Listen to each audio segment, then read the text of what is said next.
Vous êtes la représentante de Jean-Luc Mélenchon à La Réunion. Il va se présenter à la présidentielle. Comment s'annonce cette campagne, puisque ça fait quelques jours déjà que vous êtes dans l'île? Comment est-ce que vous sentez le terrain pour le candidat Jean-Luc Mélenchon? Écoutez, oui, ce que je dis déjà à plusieurs reprises et qui est, à mon avis, extrêmement évident dès qu'on arrive sur place, c'est la question écologique en fait. C'est-à-dire que vous savez que c'est un des axes de campagne essentiels pour nous et il se trouve que la Réunion concentre en elle-même toutes ces problématiques et les rend, c'est-à-dire qu'elle rend les solutions évidentes, possibles. Donc elle fait de la question écologique, à mon avis, un axe central aussi pour concrètement améliorer les conditions d'existence des habitants qui sont sur ce territoire-là.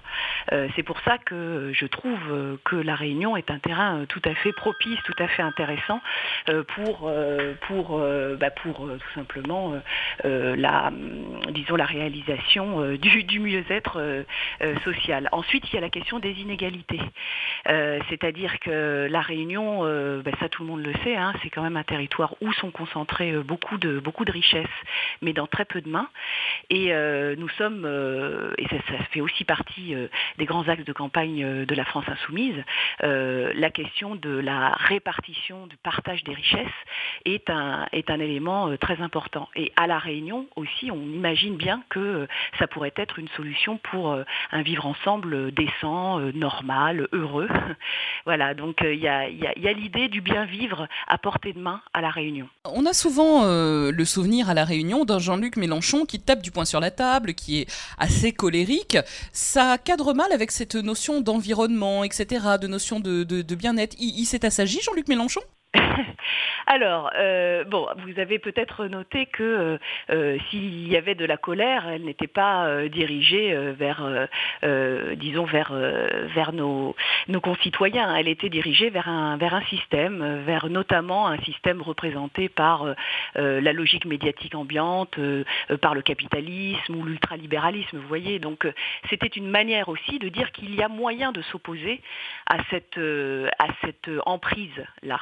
Et que nous n'étions pas voués à courber l'échine, à nous soumettre aux diktats divers imposés par les marchés, etc. Donc c'était plus ça, la colère, c'était une manière, ou le parler dru et cru, comme il disait, c'était une manière de montrer qu'il y a de la résistance quelque part, et que cette résistance, elle est incarnée, il se trouve en ce moment, notamment par lui, mais qu'elle était finalement communicable à l'ensemble d'un peuple qui pouvait à un moment donné se dire non, ça suffit comme ça, nous ne céderons pas.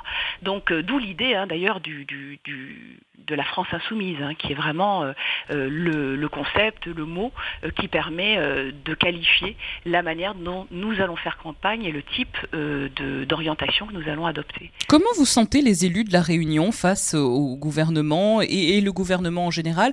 Vous avez rencontré des Réunionnais, donnez-nous un petit peu votre avis global là.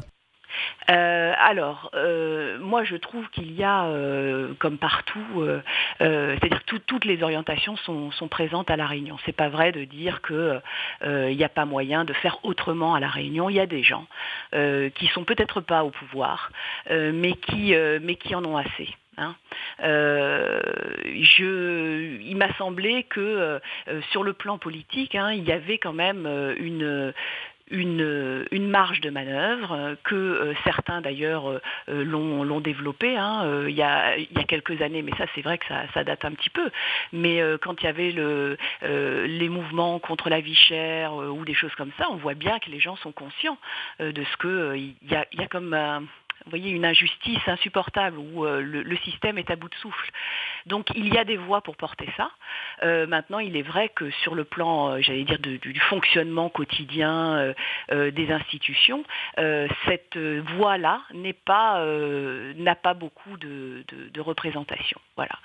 Donc il est temps que ça cesse, quoi. Il est temps que justement on rééquilibre le rapport de force et qu'il y ait la possibilité de représenter la voix de ceux qui n'en peuvent plus, de ceux qui ne veulent plus de ce système-là.